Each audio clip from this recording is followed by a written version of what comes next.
Ato nga Ginoo higala gumikan kay bisag sulayon kita na asya nagahatag ka nato og mga giya, naghatag ka nato og paglaom duyon nining kalisod nining nga kalibutan. Mabila na nga ang mensahe sa awit nagapinundom gayud nato asa na ato pagsalig. It is a matter of asking our conviction, asa na ta sa panahon sa kalisod og basig sa kaayo lang sa kalipay kita maga pakiguban ang loyalidad nato. We fond of expressing our loyalty nga nasa Ginoo ug naata sa kalipay. But when it comes sa kalisod, makaingon ta nga, Ginoo, murag din ako ni makaya. I can't handle it anymore. I can't manage this anymore. And so therefore, Lord, pabili na ka din na. I would like to set you aside kay diri na ko sa bago na ko nga pamaagi karon. Well, mga kagilaan, igsoon, ang ato pagatunan karon the role and responsibilities of the church clerk. Ang matag iglesia na agyoy clerk. Kung ato lang tawon ang Biblia na ay mga pamaagi ang Ginoo nga even until now na ay mga record kinigumikan sa nagadaiya nga mga personahe nga dunay katungod sa paglista, sa pag-record. Ingon ni Paul nga naa sa iglesia sa Corinto. 1 Corinthians chapter 14 verse 40, ingon niya, let all things be done decently and in order. Mao ni ang tambag sa Ginoo alang nato. Manang matingala ta, dili ni siya ingon nga creed higala nga mao na gyud ni infallible na gyud siya kaayo. Apan kini usa ka pagpainundong kanato nga ang Ginoo gusto niya nga ipahaluna ang iyang mga katawhan. Mao na nga sa ato iglesia, sa ato simbahan, na joy clerk nga nagabuhat sa iya responsibilidad alang sa pagtago, pagpahaluna sa nakadaiya nga mga dokumento ang gulo niini nga iglesia. Ang gospel workers igsoon, page 460 nagkadayon, everything connected with the work of God should bear the stamp of order and thoroughness. Lagi order. Bao na nga, masimukutan na ka mo nga very kalibitaw proof text na kayo ta nga may basa ka na sa Biblia nga na clerk. Igalan, igso nini nga pagtuod, context tayo ha. Context ta. Nga makita nato og unsa ang ginasulat, unsa ang mga plano, direksyon sa Ginoo alang sa iglesia. So na ay mga pipila ka mga importante kayo nga buluhaton ang clerk sa ato nga iglesia. Number 1, nga nung kinanato ang clerk, ingon niya, to ensure order in church administration. Para mapasiguro gayud nga nay order, nay pasunod mabitaw ni Sir Melky nga magplastar ta og ato meeting, kinahanglan jud ang clerk. Maglisod ta og start sa ato meeting higala og wala ang presensya sa ato ang clerk. He or she is responsible for keeping accurate membership and meeting records. Nana niya tanan. She or he provides continuity in church history and operations. Nakatago na sa ato nga mga clerks, kana nga mga butang. Sa manual na to, page 91, the efficient functioning of the church depends largely on the clerk's work. Mahuna kay importante, kinahanglanon gayud ang presensya sa atong nga clerk sa atong iglesia. Number 2, it ensures continuity of records. Ginapasiguro gayud din nga pasunod gayud ang mga record sa iglesia. Mo na nga gina-advise sa atong nga manual igsoon nga kung mahimo ang atong mga leaders nag-advise gayud nga kung mahimo ang atong nga clerk o wala ra may problema as long as nga kaya niya, kung may mo dili ta sige ilis-ilis niini. Kay kung sunod tuig lahi na pod, wala pa gani na plaster ang mga ngalan sa iglesia, lahi na pod nga clerk ang ato ibutang higala or igsuon, kana siya dunay mga gaps, dunay mga dots nga dili nato ma-connect. Mao na ang ginapasiguro gayud, it is advisable sa Elders Handbook, page 65, ingon niya, it is advisable to elect a clerk who can serve multiple terms for continuity. Kana, gina-advise ng yun ta, ana, igsoon.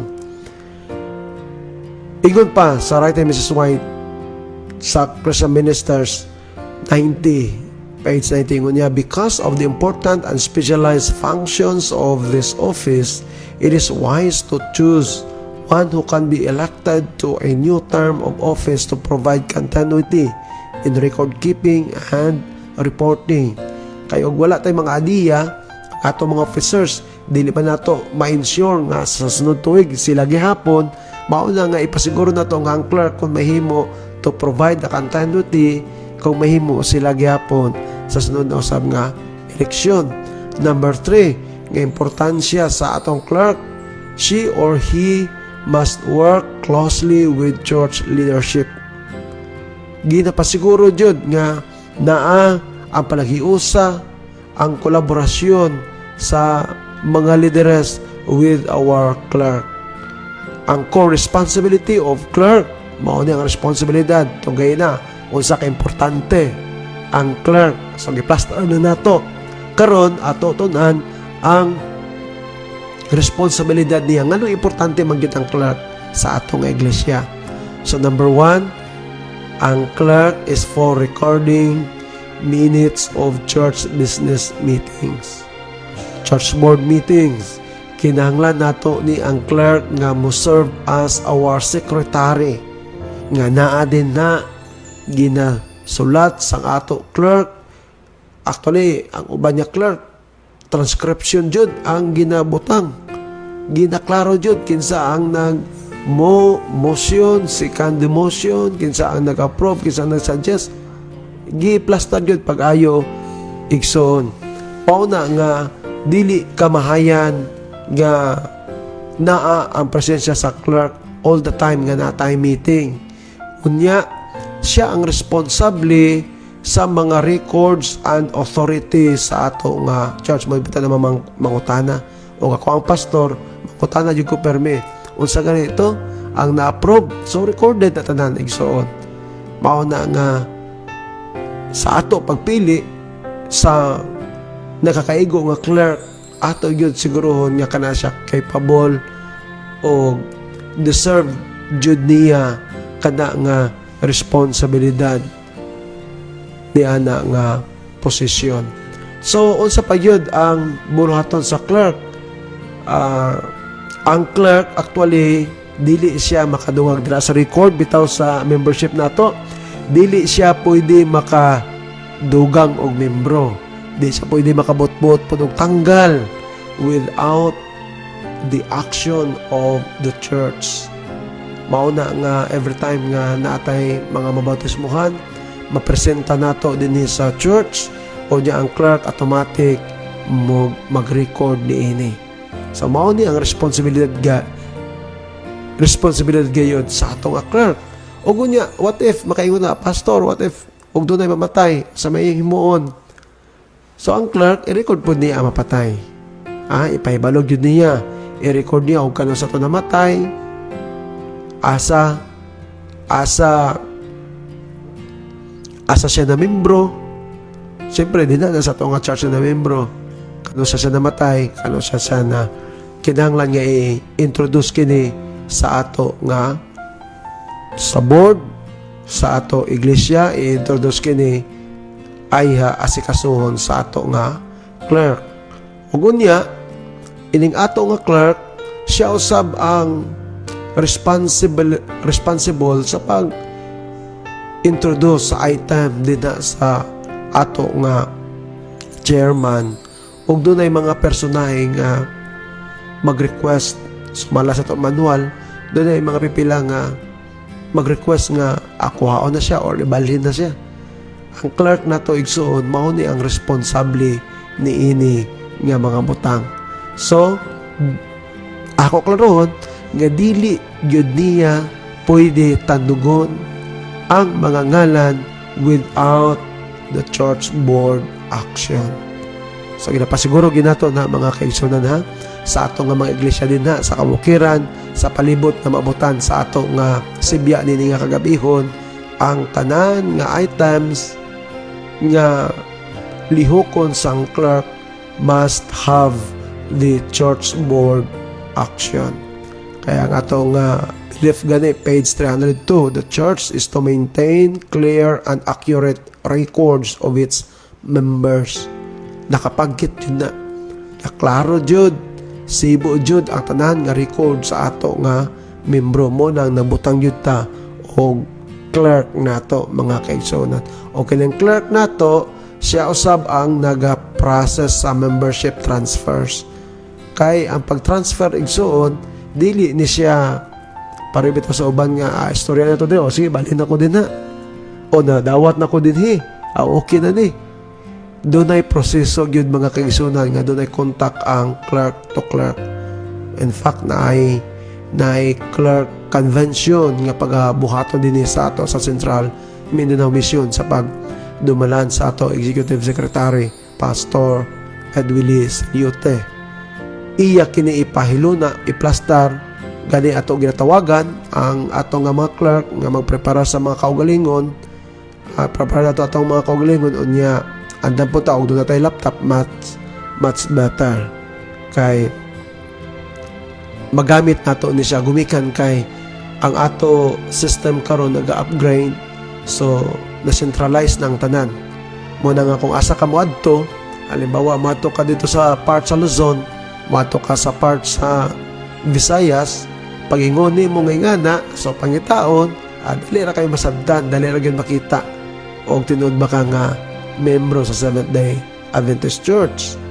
Mao na nga na-record gani bisa sa panahon nila Pablo sa Acts 2 verse 41, they were added unto them.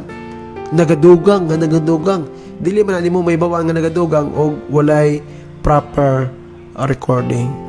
So doon ay mga concern sa church, labi na gayon sa mga records na ang ato clerk nga mo respond ni ana. The clerk should try to keep in touch with absent members. Mao ni nga kasagaran ang clerk, sila gyud na naga-inform, oy si Kwan, wala na kayo na ako nakita. Base sa record kini siya membro magud ni siya kaniadto. So mao na nga kabahin na siya sa responsibilidad sa ato nga clerk. Notice of delegates for conference sessions. So halimbawa natay mga conventions, natay constituency meeting. So padala gyud aning mga pangalan, notices mao ang ato nga clerk with the authorization sa ato nga board. So ang ato nga clerk dinha sa atong iglesia maghatag ni sa iyang reports unya ipahalo na niya tagaan niya copy nga mahimong talamdan sa ato nga mga opisyales. Labi na gayod natay mga reports nga dad-on pod unya sa ato nga mission or sa conferences, natay tawag nga quarterly reports and annual reports.